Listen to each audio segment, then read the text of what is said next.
Hello, my fellow webheads. It's your friendly neighborhood Jerry Rasco, and as you can tell by all my fancy duds, today we are talking about Amazing Spider-Man.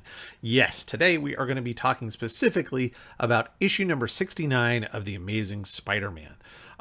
I'm super happy to have all of you here. We have hit, as of the recording of this video, we have hit a milestone of 400 subscribers to the channel. So thank all of you for participating and becoming part again of this community that we're building here. If you're new, let me tell you real quick, there are currently 3 comic book review series here on the channel. Obviously, this one is The Amazing Spider-Man. This is the first one in the longest running series that I have. There's also one featuring the Incredible Hulk and one featuring the X-Men, with 3 more to come. So why do I mention all this? Because if you're not a subscriber already, just by clicking that subscribe button, which is 100% free, you don't have to do anything but click a button, you can be registered to win free art just by clicking the subscribe button. As I mentioned, no purchase necessary, no cost to you, even shipping will be free. So let me show you what you can win if you subscribe to the channel and we reach 1,000 subscribers. At that time, we are going to be giving away artwork. So let me start here with Marvel's first family, the Fantastic Four. This is one of our upcoming series that I am working on and prepping. We're going to be going over the Fantastic Four, starting with Fantastic Four #1. So you could win this piece. We have, of course, Captain America, and again, we will be looking at that series as well. This is an upcoming one that I am also prepping. To go along with Captain America, we have the Avengers, and this is the original team of Iron Man, Thor, the Hulk, Wasp, and Ant-Man. So this is the last of the upcoming series that we're going to be doing, so keep your eyes open for that if you're an Avengers fan. As I mentioned, we have a series on the X-Men. Here's the X-Men in their school uniform, their original uniforms. We have, of course, to celebrate this channel, the Amazing Spider-Man. So here's my Spider-Man piece you could win. And then the last one, of course, is the Incredible Hulk. So subscribers will win all of this artwork when we reach the 1,000 subscriber mark. And the only way we do that is by you. So if you haven't subscribed, please click that button. If you have already subscribed, maybe think about sharing the videos or the channel out to somebody else that you know that would be interested in exploring the history of these great comics with us. Again, thank you all. This milestone is fantastic. I can't believe we're there. We're making great progress towards that 1,000 goal. So keep it up and thank you. So all of that out of the way, let's get to the comic. Let's check this out together. This is going to be a great issue, and I'm really looking forward to reviewing it with you. So this is the cover to the Amazing Spider-Man #69, and this is pretty awesome. We have Spider-Man in peril. The Kingpin has got him in his clutches, and I really, really like what we've got here. Very large figures, bright colors against a black and white background, so the figures really pop off the page.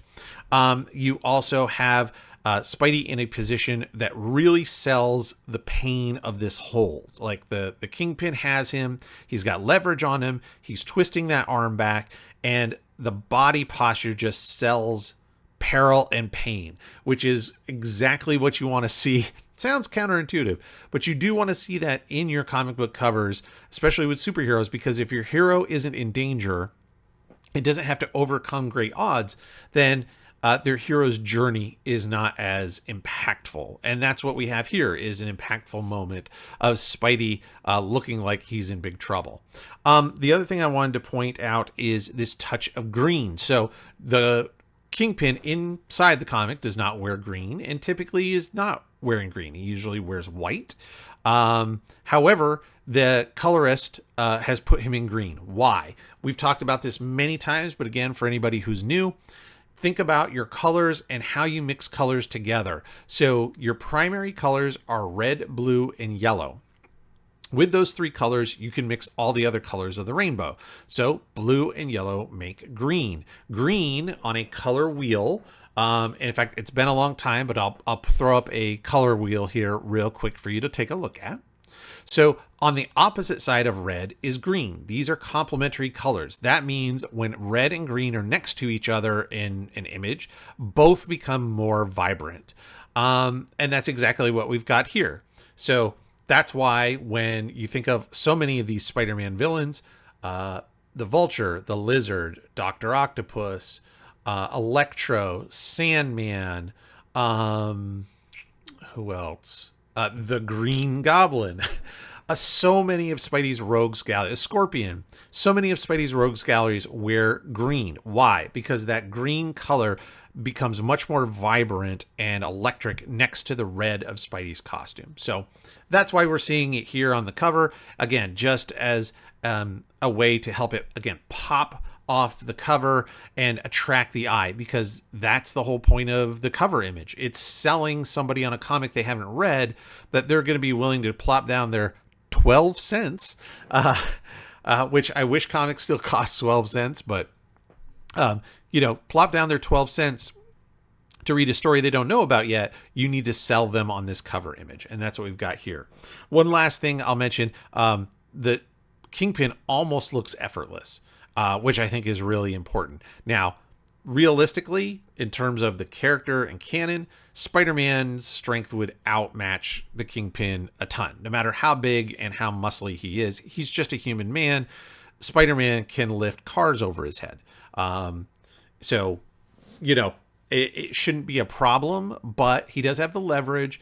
But the effortless, his face is giving effort, but this hand, the way it's just lightly holding that cigarette that's still lit, like, this is no problem. I think that's great, and just, again, ups the peril or the danger that Spidey is in.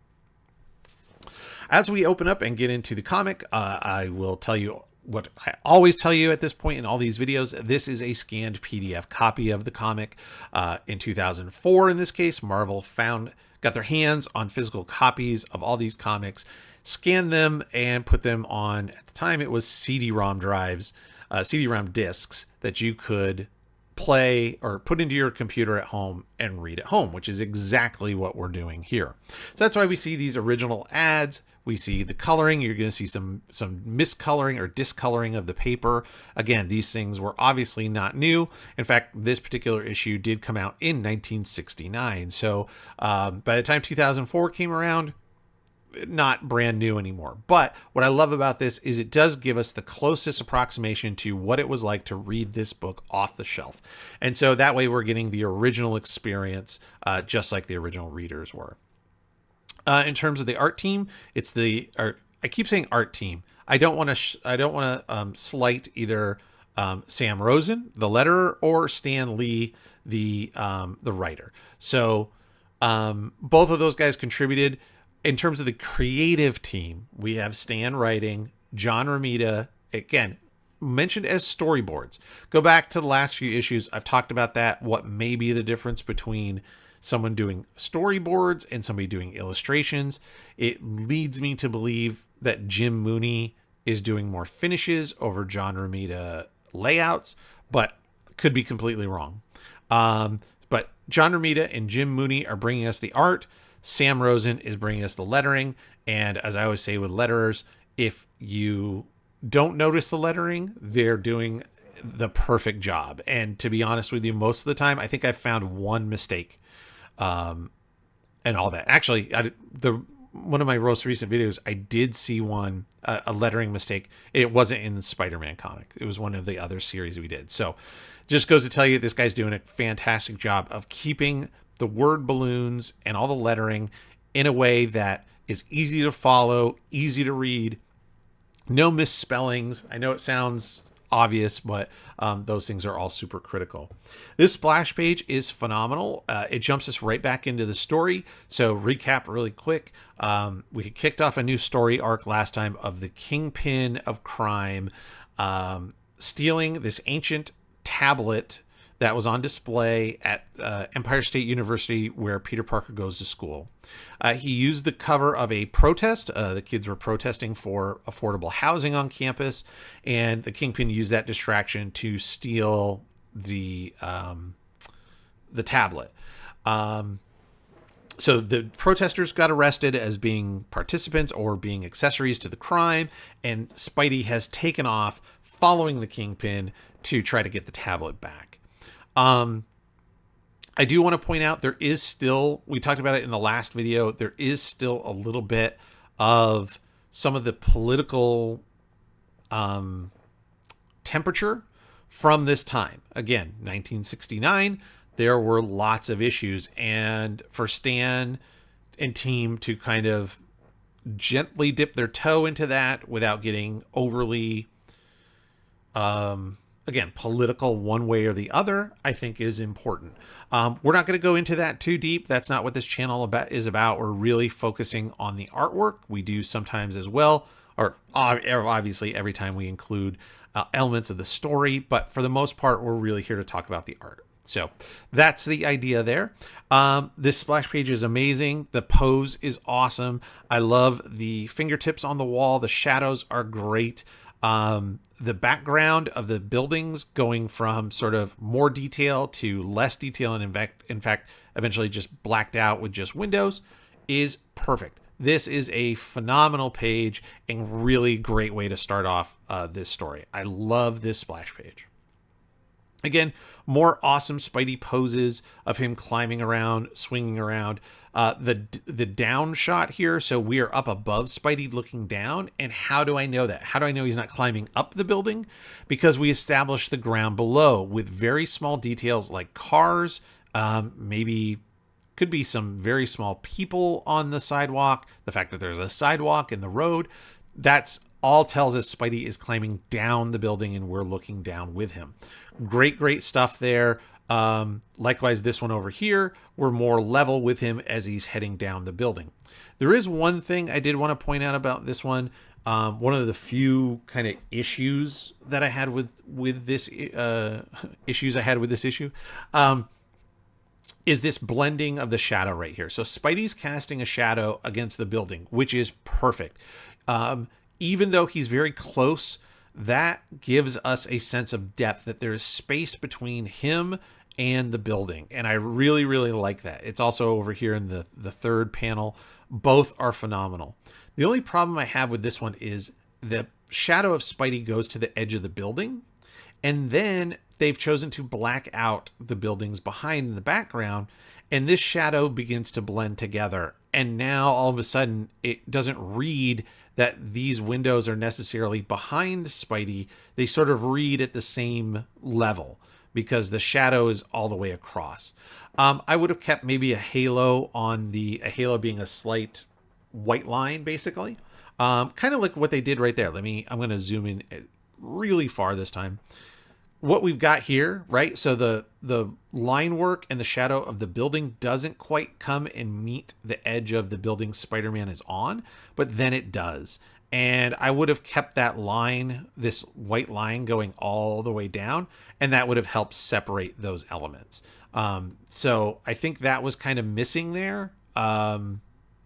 It could be a little better. That's, again, one of the few faults that I have with this issue. So Spidey is using his spider sense to hone in on where the Kingpin and his thugs are holed up. And there they are. I like this lighting, this dramatic lighting on the Kingpin as he looks at his prize. I think it's really good and very consistent. It's obviously a bright light coming in through a window or something like that. And so all the elements of the figure that are away from the light are casting shadows on the other side, which I think is really nice.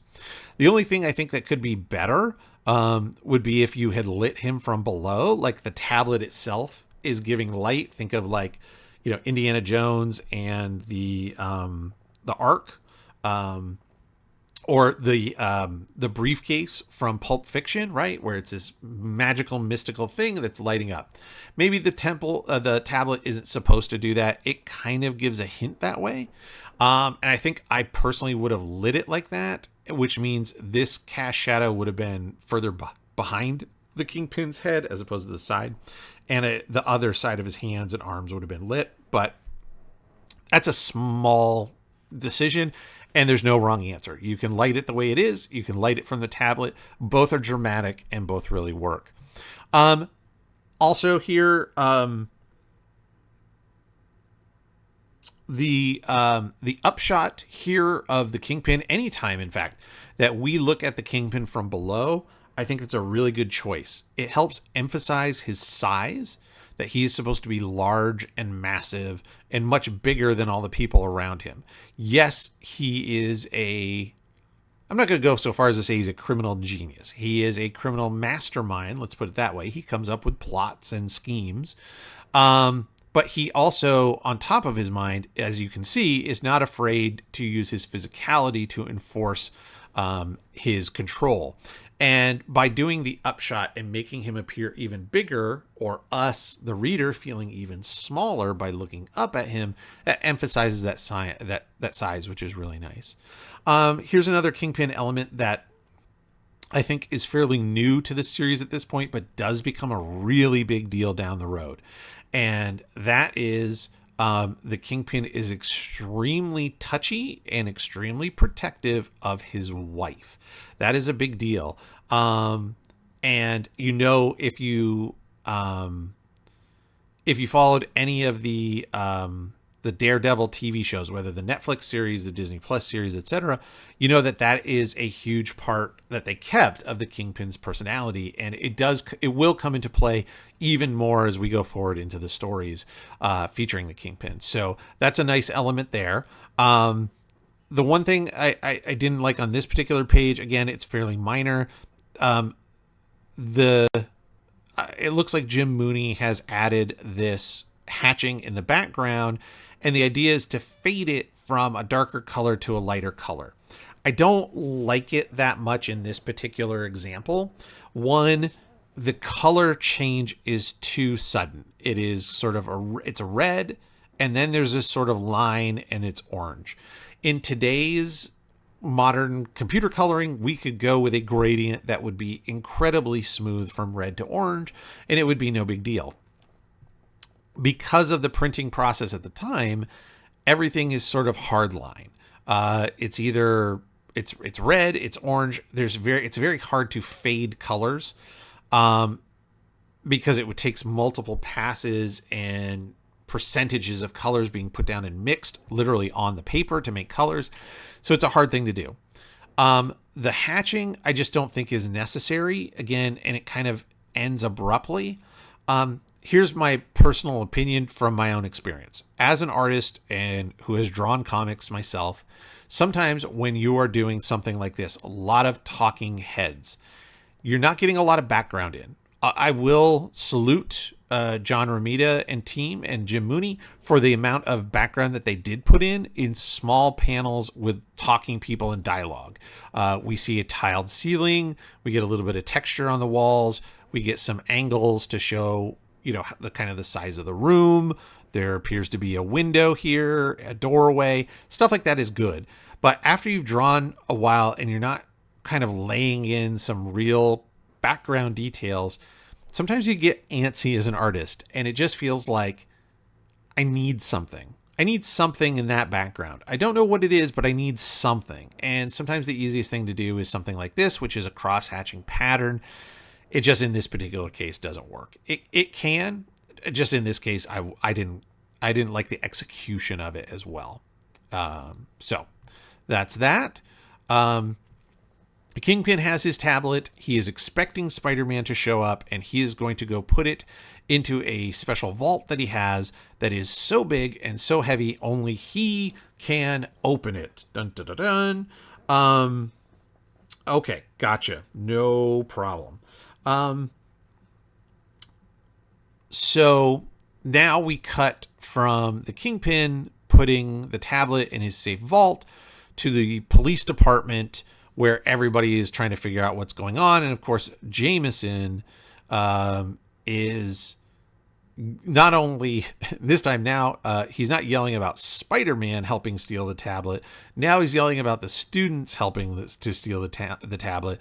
So J. Jonah Jameson, it makes you wonder, like, how did he become so ingrained in the news business when he's nothing but wrong constantly? He never gets the story right. But good for him.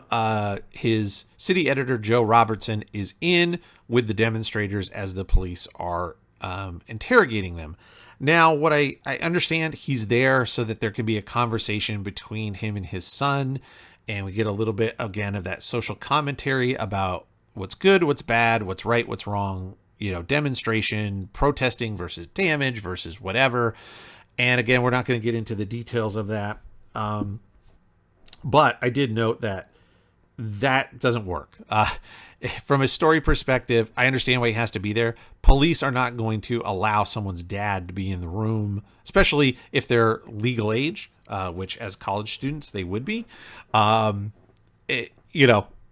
dad wouldn't be allowed to be there while they're being questioned by the police. So that's neither here nor there. I will say this, over the next couple of pages, again, we're talking about the protesting, and Peter didn't want to participate, so people thought he was a coward for not fighting, standing up against the establishment. They mentioned this to Gwen Stacy, who, of course, is well known both on campus and at the police department because of her dad, and she defends Peter by just slapping the taste out of this guy's mouth. And you go, good for you, Gwen. That's awesome. I love the fact that she can handle herself. However, she does have some doubts about Peter, and just he never seems to be there. It's that classic, it creeps into everybody who doesn't know his secret. Eventually his absences and things go noticed, and he has to come up with explanations. The thing here, though, that I want to just say is this is good camera movement and the expressions. When you have nothing but talking heads, and this is 2 whole pages, this is 5, 6, 7, 8, 9, 10, 11, 12, 13, 14 panels on 2 pages. That's a lot of stuff happening. That's a lot of little drawings.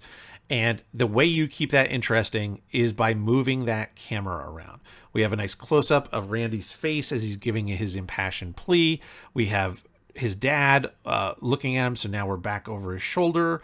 We're changing from looking at Joe Robertson in the foreground, framing his son. Like, the whole thing is great. And then even over here as well, Gwen's facial expressions. I love this right here, the darker crowd using the muted colors in the foreground, and then lightning as it goes back to emphasize that Gwen is heading into the police station. I think that's really nice.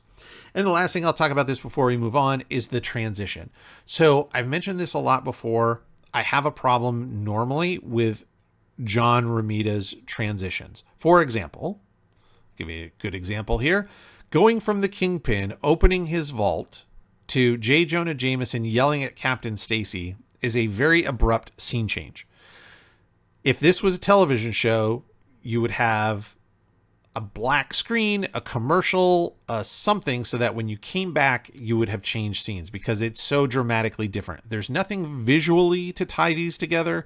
There's nothing story-wise to even tie these things together.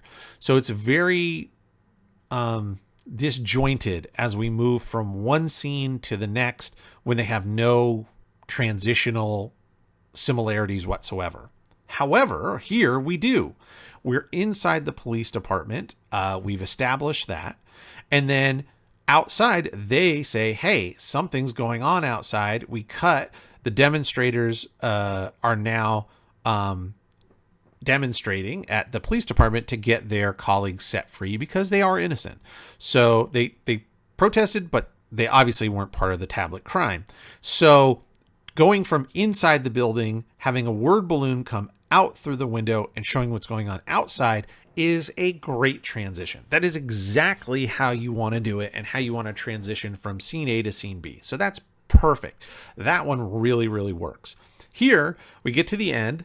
Captain Stacy is kind of asking Gwen, like, are you, that people are saying mean things about Peter. Are you sure you're not upset because you think they might be right? And she's realizing there's a sliver of doubt there. Now we go into some ads, and boom, now we have the new scene, which of course is Spidey heading in to capture, or to try to capture, the Kingpin. And that's a great transition. We turn the page, whole new scene, whole new action, makes perfect sense. Again, more great poses. I love the hands here in panel 3. I also really like the idea. It's a nice, tall, narrow panel. So we have a wider panel next to it to show the Kingpin in this big, elaborate chair as he's sitting waiting. So this one is going to take more room. Obviously, the Kingpin needs more physical space because he's a wide guy and there's more detail around. But taking Spidey, putting him on the wall and turning it sideways emphasizes that narrow, tall, up and down panel. It utilizes that space really well. Instead of trying to do something horizontal in a narrow space, this is a great idea. And again, the hands are very expressive. I always love when he's climbing using fingertips. That's, to me, the right way to do it. So really, really nice stuff. I do want to point this out. We did it in the last Spidey video as well. I do really I love this design. This character, this guy, the dark shadowed eyes, the lines on the face, the way he's holding the gun. Great, generic thug in the shadows. I even like the muted blue color. All works great. My only problem is, and this is what happens when you set your horizon line low like this. So you can see the Kingpin's feet are resting on the floor. I say it's resting on the floor because we will see down the road here that this chair is indeed sitting on the floor. There's not steps up to the chair, which means if this is the floor, then this guy again is standing in a hole. That's problem numero uno. So realistically, if the Kingpin's feet are here, even if this guy is closer to us, his feet might be down here and we would be seeing his waist and up. So obviously that's not a great angle. All we have to do to fix that is move him back closer to the Kingpin a little bit so that he's a little bit smaller. We see more of him, but it won't appear like he's standing, again, so much lower than the Kingpin is. So I get what they're trying to accomplish here, but again, just something you have to realize: your figures go off the page. That's the idea, right? So if you draw the borders of the panel are literally the frame of a window. It doesn't mean there's no outdoors where the frame is blocking our view. It continues on. And as such, you have to draw it correctly. The last thing I'm going to point out here is the arm. And actually, it wasn't on my notes.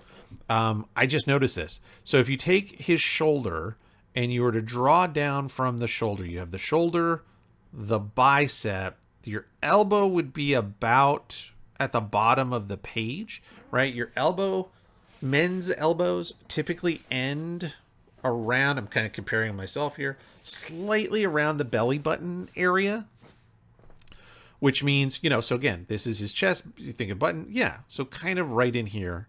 And then that arm would bend up. It just feels like the upper part of the arm is too long, that for his forearm to then dip down here and the elbow be even lower feels like the top part of his arm is too long. The bend in his elbow should be close to the bottom, which means we should see the bottom of his hand, or the elbow, I mean, and the hand would maybe start closer to up in, the wrist would be, I'm drawing exactly where it is. The wrist would be higher, the gun should be higher, right? So basically here, I'll give you an example. My arm is at my side. If I bend my elbow up, the gun is even with my shoulder. Now I could dip my arm down, but then the angle of the gun changes. So if I dip my arm down, the angle goes forward, but to hold it up the way he is with my arm at my side, it's higher. It's considerably higher. And so that's what I'm saying. This hand and arm and gun should be higher. Sorry. I hope I explained it well. I felt like I was kind of bouncing around that. That's what happens when I go off the cuff and I don't go. When you're drawing your comics, even if your paper, you're like at the edge of the paper, put another scrap piece of paper underneath it and draw off that panel so that you make sure that the figure and everything works correctly. Spidey comes in through the trap. the guys all open fire, and they find out, of course, it's a classic web dummy. We've seen Spidey do this before. However, costume. However, I do want to point out for later reference here, just to note, it's very small. There are bullet holes in Spidey's costume. So just remember that. They hit the dummy, and there are bullet holes in Spidey's costume. Okay. Nice lighting on this guy as well. Everything is, again, really, really nice so far. And there's his cue. Spidey jumps in. Still got his everything on, his gloves, his mask, pants and boots, just missing the shirt. So thank you, Spidey, for keeping the rest on. He makes very quick work of the goons, as he should, leaving the Kingpin to handle Spidey himself, which is exactly what the Kingpin wants, right? So we get into a fight here, and this is where we start to expand our view. We get bigger panels. I say this every week almost. Big panels for big action. You want to have as many big panels as you can. It just gives us a better sense of movement and energy. So Spidey leaps at him, and the fight is on. The one thing to note, it's very small here. Just, again, for artists, never ever have your character standing on the panel border. It flattens out the illusion of depth. It puts the character at the same plane as the paper, and we don't want to do that, right? So never ever want to have your character stand on the border, or have their hand resting on a side border or anything like that. Spidey gets tossed into his own webs and gets stuck. So interesting.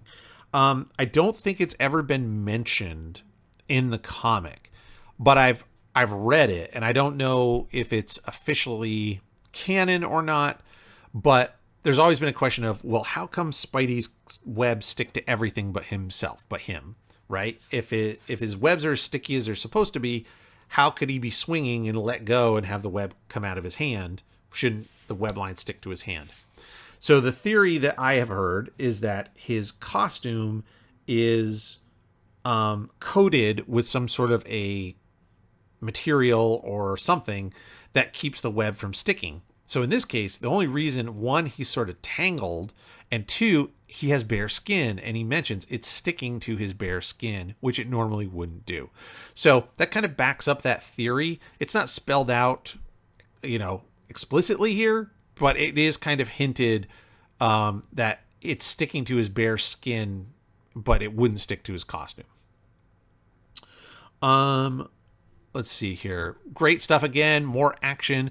Dutch angle. Anytime you take what should be in a perpendicular or parallel view and you slightly tilt it, it gives more action. And to tilt it in the direction of this blow from the Kingpin as he crushes this table is great. It moves our eye through. It gives us a forward momentum and more energy, which really emphasizes the strength and power behind this blow. So great stuff there. I love anytime we do this. I like to point it out. When Spidey is in shadow, if you just black out the hand, then you lose the design, right? And it's just this big black hand. So this is a terrific way to do it. You could, in theory, do little tiny squares of black with red around it and black lines. This is just so much more elegant. We will use red lines for the web pattern and to emphasize that he is in shadow. Love it. I really like when they do that.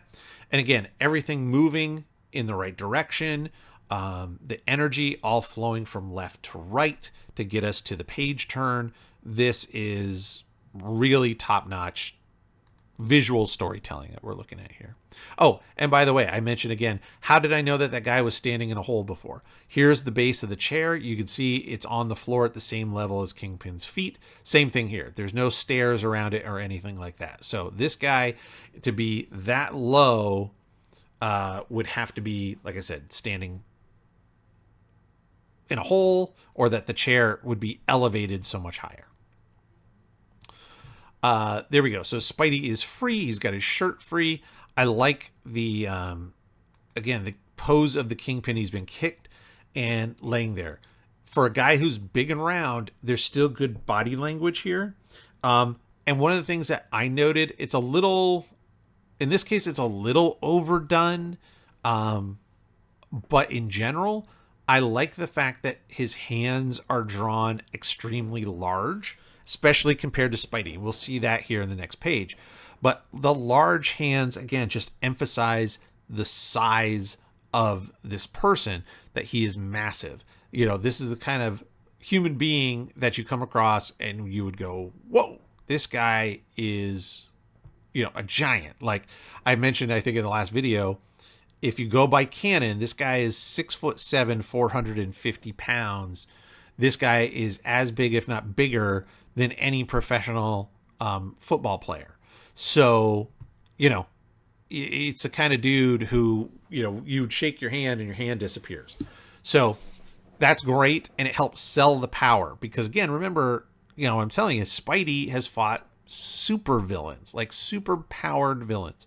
Spidey has lifted tons of material over his head, off people, you name it. So for a normal human being, even a gigantically strong regular human being, he's got to have a little something extra to keep up with Spidey. And so that is the size, the speed, the mass, all of that stuff.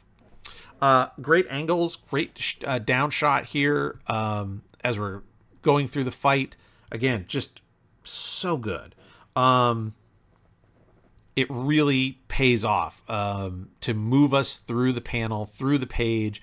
Spidey is moving through space, going from left to right, across, taking us to the next page, where he then jumps backwards with his legs and kind of scissor tackles the Kingpin to drive his head into the ground, but it's not enough. And now the Kingpin's got him. And this is where I was saying, like, look at the size of the hand. Like, it's a little too much. Like, Peter's a normal size guy, but like Spidey's hand is maybe the size of 2 fingers. So we're overselling it some, but that's okay. It's very, very good. Now, he's got Spidey's arm in a grip, and realistically, it looks like he's sort of trying to crush his arm, which isn't going to feel good, no doubt about it, but it's not quite the debilitating grip that I want to see, like we see on the cover. Like even here, we can see Spidey is in great pain. This face is perfect. I mean, literally just perfect. That's exactly the note I wrote. So good to do a profile, to see the sharp angle of the chin, to tilt the head back like that. The hands, really, the emotion in the hands. When you can't see a face, how do you express yourself? Body and hands are critical, and we see that throughout these panels here, which is great. But it doesn't quite have, all he's got is his hand like this. There isn't the sort of leverage you would want to see of maybe him bending a wrist back or at an impossible angle that, you know, you would be debilitated by. We're not quite seeing that. And the other part is, the Kingpin is so big, other than just trying to crush the bones of his hand and wrist in his fist, I want to see the leverage. I want to see that weight leaning way over the top of Spidey, as opposed to sort of standing on the side and bending his arm, right? I want him on over the top, pushing down, using that power, using that leverage. But the camera angles are phenomenal. The radiating lines, again, help sell the discomfort and the pain. I mean, it's terrific. Kingpin thinks he's won, just for Spidey to get the upper hand, because, of course, he was shamming. And it's not nearly as devastating a grip as the Kingpin thought. Certainly, Spidey's feeling the effects, but it's not enough to put him down for good. And of course, the Kingpin then he does the exact same thing right back. So what's good for the goose is good for the gander. He's gonna play his trick right back on him. In this panel, so one of the things that I thought it's pretty good. It's a good concept. Again, it's the execution. So let me zoom in far enough so I can get it over here where we can see the whole thing. So in this panel here, you've got this cross hatching, which to me, I read as texture on the floor. Maybe it's supposed to be like texture of a carpet or something like that. It helps separate obviously the floor from the wall, and it helps the characters pop out from the background. That's fine. The only thing I would say is I would have liked to have seen the texture or the grid pattern be more of an obtuse angle. So what I mean by that, if you have a triangle and the angles are less than 90 degrees, so here's 90 degrees. If your angle is smaller than that, that is an acute angle. If you have 90 degrees and it's more open and wide, that is called an obtuse angle. So if you did more, so right now, these hatches, even though they're on an angle, they are more at a 90 degree to each other. I want to see them more like this. And what that would do is give us a flatter angle and would push the floor back further as a texture versus just a shading or rendering technique like this.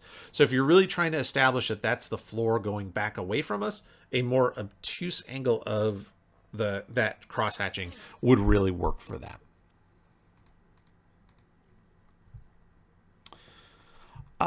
Here we go. So Spidey finally gets the upper hand by getting the Kingpin's cane, which has that built-in like blaster, laser, whatever it is, explode on him, right? Shoots the webbing, like plugging up the end of a gun, it explodes on him.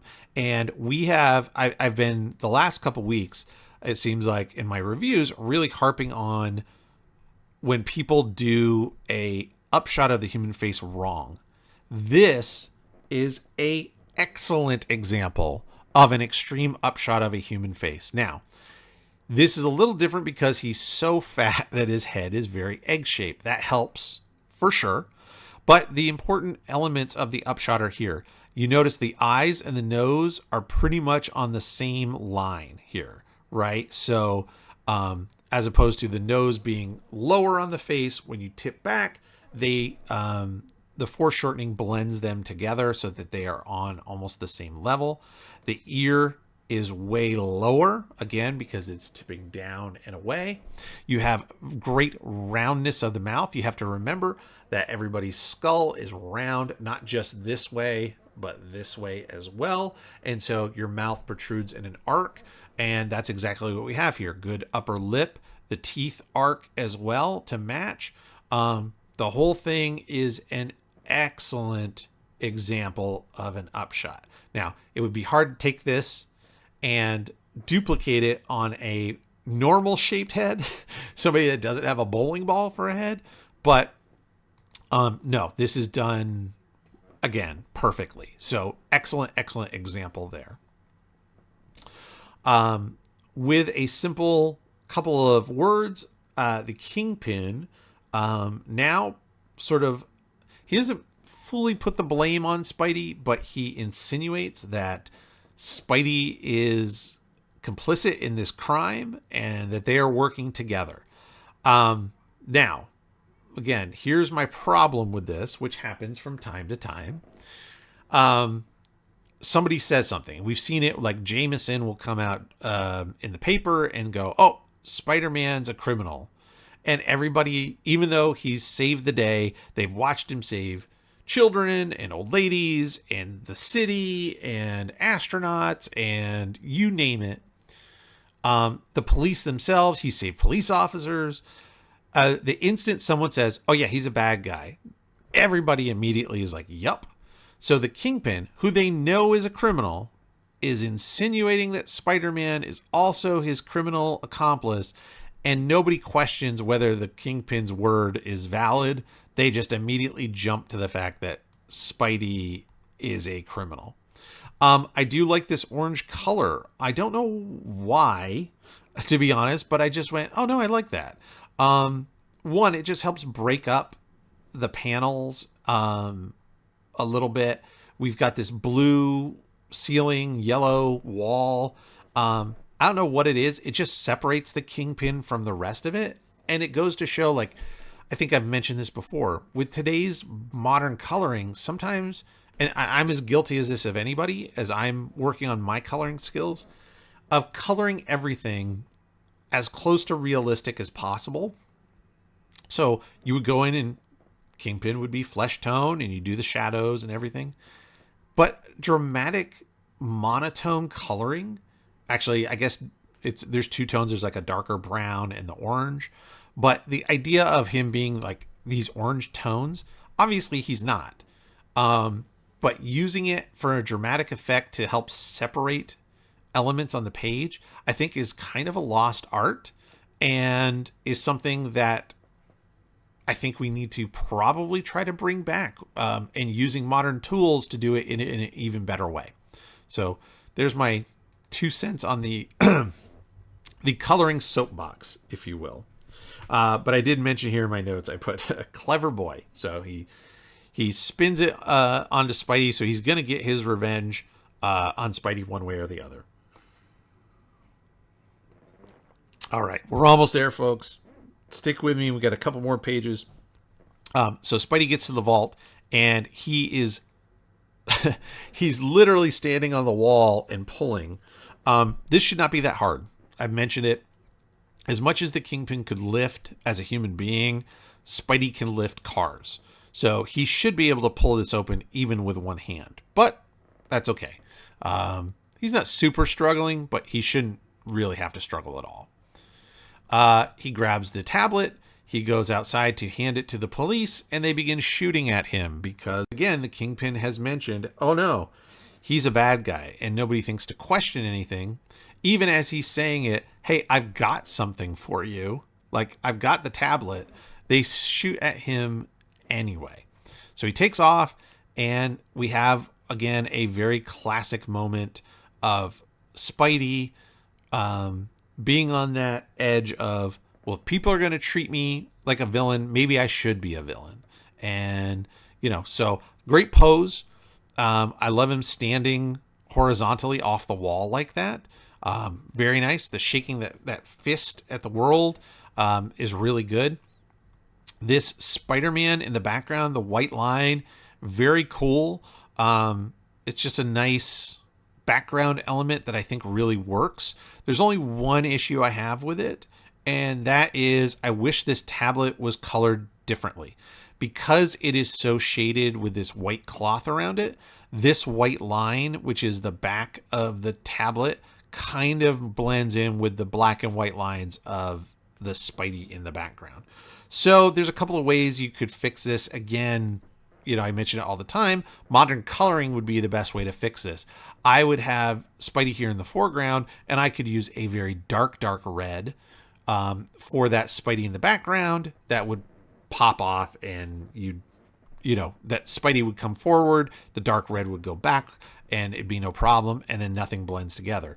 Or, again, maybe some yellow on this tablet covering would help to separate it. But again, minor. The background of the buildings is really, really nice. The way it fades into this sort of clenched fist Spider-Man is a very cool way to end it. And now we have to see what happens as we move forward. So really, really cool stuff.